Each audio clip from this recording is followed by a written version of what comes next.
Hi, everyone. My name is Konner Brewer. I am the global head of Dubbing AI, and today I am joined by Dong. Hi, I'm Dong San. I'm a strategic cloud engineer working for Google Cloud PSO. And today we're going to talk to you a little bit about content localization and our Dubbing AI. So we live in a time now where the world feels smaller, more connected, and more accessible than ever before. With the rise of streaming platforms, social media, and digital content sharing, we can send our messages and our stories across the globe with just the click of a button. But as much as we're connected, there's still one critical barrier standing in the way of us communicating globally: language. No matter how powerful your content is, if it's not in the language your audience understands, are you truly reaching them? In today's global media landscape, localizing video content is crucial for reaching wider audiences. This talk today covers what is dubbing AI, what are some of the challenges with content localization, what our current pipeline is, and what some of our challenges are around that for an end-to-end AI video dubbing pipeline on Google Cloud, demonstrating how Google remains at the forefront of our global content localization. But first, let's start with what is dubbing. So if you've ever watched something like Squid Games, Money Heist, or any of the K-dramas or anime, you've probably experienced dubbing. So Squid Games, for example, the original language was Korean, and it was dubbed for us in the US into English. So it's replacing that original dialogue with a translated dialogue that goes on top.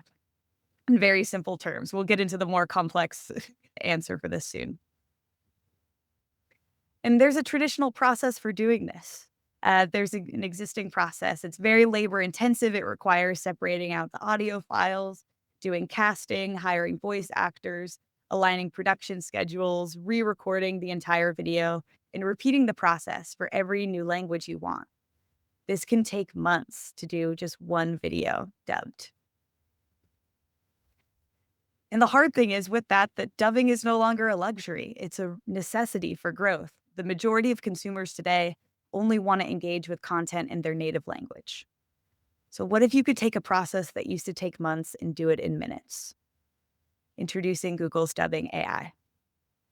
So by leveraging cutting-edge AI technology, we can now transform content in ways that not only make it universally accessible to people, but ensure that it resonates with them in the most authentic way possible. It's not just about translation, it's about connection. So in really simple terms, we take in a video, we do sound separation for things like background noise, music, speaker dialogue, and then we take that and we do speech to text, text to translate, text back to speech, and then we overlay it on the video, creating a completed dubbed video in a matter of minutes. Similar to your favorite foreign film, and the dialogue feels like it was made for you. Dubbing AI makes content universally accessible, allowing you to reach more audiences than ever before.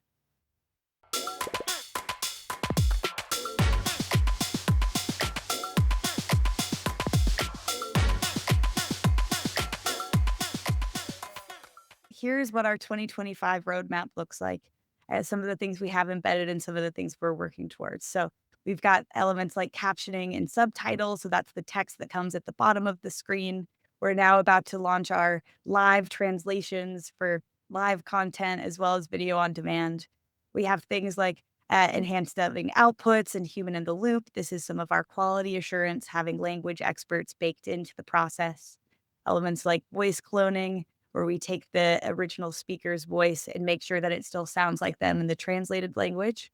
Alternatively, we have something called voice library. So these are completely synthetic voices that you can then assign to a speaker. Elements like diarization, evaluation frameworks, making sure that there's some type of metric of quality at the end that you can rest assured that your outputs are meeting a certain bar, and our evaluation our editability features, so you can go in and make some of those changes and tweak the content as you like.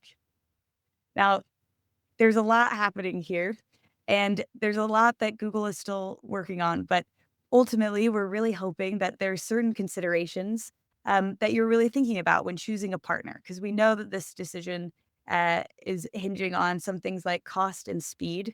These are both areas where we're still highly competitive, but there's a lot more that goes into this pipeline, right? There's pieces where we really set ourselves apart, like data and AI responsibility. You might have noticed in our demo video that that was my face. And this is not the start of my acting career. I'm very happy with my job here at Google. But when you send your content to Google, we take data privacy and responsible AI very seriously. Unless there are explicit legal permissions, we are not training our models on your data, we're not sharing your data, and we're not using it for marketing materials. Your content is your currency, and we're committed to protecting it. Another way that Google is set apart is our infrastructure reliability. So this is built on Google Cloud. Our platform is designed for unparalleled scalability and reliability. We're not a startup. We've been a trusted leader in the space for many years, and we're not going anywhere. This means you can count on infrastructure reliability today, tomorrow, and far into the future. The last piece here is our brand assurance. So with our language experts embedded in and editability features for your control and customization over your product, we meet you where you are, providing the support and flexibility you need to succeed and grow. And so that's some of the elements at a high level, but now we really want to talk to you about some of the details of what it takes to build a custom pipeline like this. Thank you, Connor. I'll talk about some of the complexities or headache as we build a custom pipeline from scratch. We've heard from our customers, like, this is not easy. Of course, it's not easy because it takes so much to have an end-to-end pipeline. Now, what's shown here is a high-level overview, right? A customized end-to-end video. Basically, it takes the raw video input, and then it generates adapt, localized content as output. What's take in between are a few major stages, and Connor touched this a little bit. So first of all, we need to have the transcription and diarization. Basically, we need to get the audio from the video and we extract the spoken words from the audio. What's output from the first major stage is a file that has multiple components, and for each segment, it has the timestamp, start and timestamp, and during this timestamp, who is speaking what. Sounds like simple, but nothing comes easy when we require high accuracy, right? We need to evaluate the output of this transcription. And to evaluate, we need to select a golden data set. We need to set up a proper evaluate metrics. And we send only the good quality ones to next stage. And the next stage is the translation and localization, right? We need to translate the transcription from the source language into one or more multiple languages. You can pick whatever model you need to use, but when it comes to low resources languages, you might need a better kind of review for the result.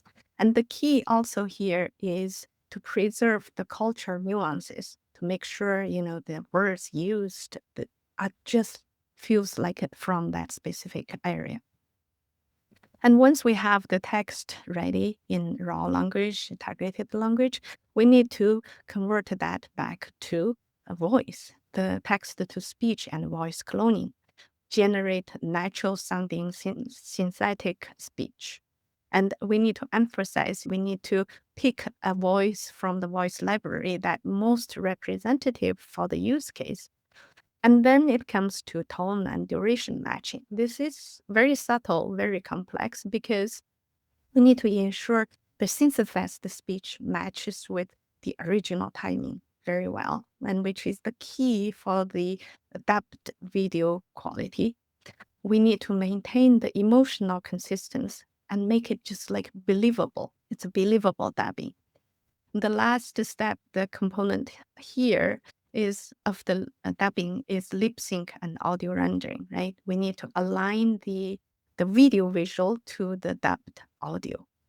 When you have the whole pipeline, right, you need to make sure the file flows smoothly from one stage to another sequentially. You need to make sure the user would be notified at what stage is that's what's the result, right?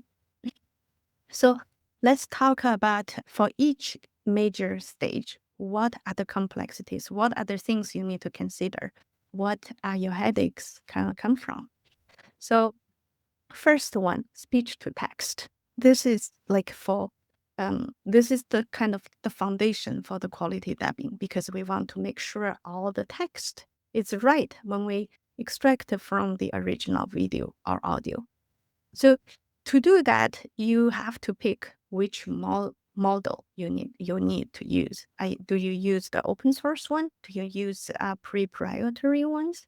And you need to select the carefully select the golden data set for you to do the evaluation with.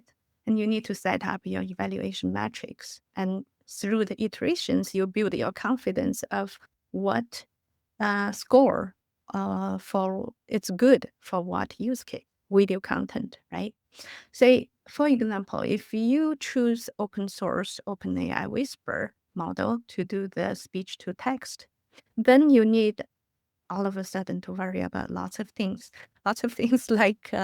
um, like the GPU, right? You need the GPU enabled container. You need to process audio in chunks, and you need to stitch them together, and you need to figure out how best to parallel for or for the how best to do the batch processing.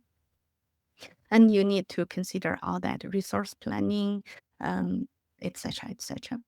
And the most popular one for evaluating the quality of the speech to text is word error rate. And even with this word error rate, right, it comes with nuances, because for each deletion, adding, change of word, you get penalty for all that compared to the ground truth data.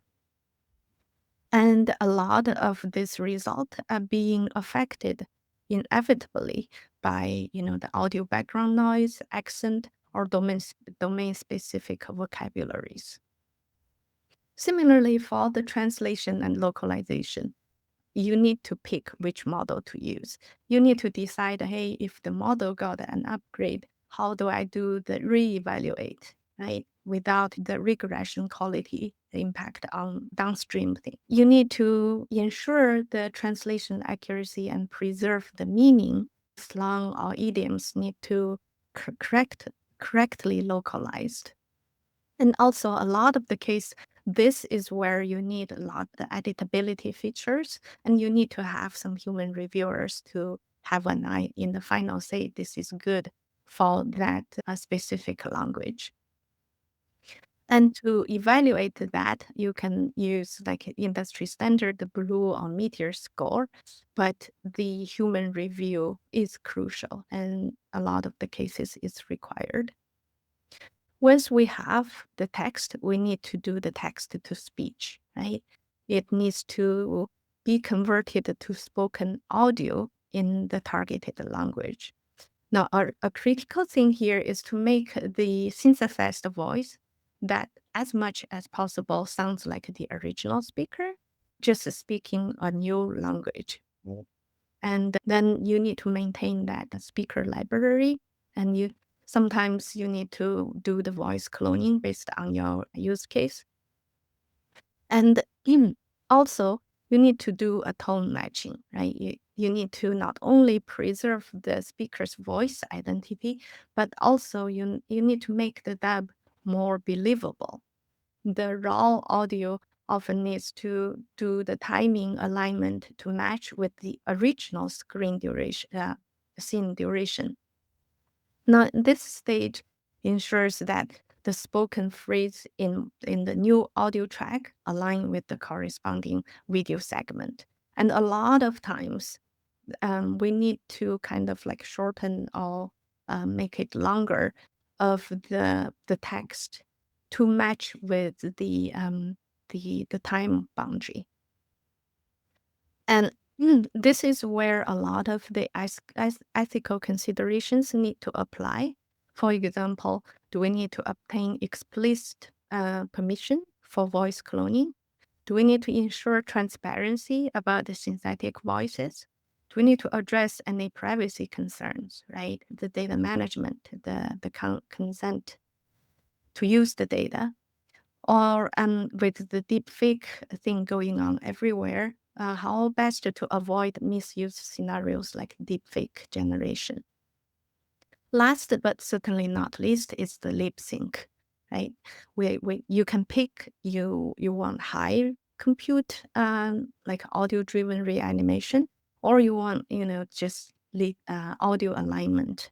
Each comes with pros and cons. And then after you go through all that, you need to make sure the pipeline is performant, right? It's cost effective, and the latency is good. And also you need to evaluate the overall content output, right? This is where you need to be creative because you need to evaluate lots of things on accuracy, on hallucination, on fluency, right? Fluency in grammar, in tone, in expression, even the terminologies used, are they consistent? For voice quality, right? Is it clear? Is emotional being carried over correctly?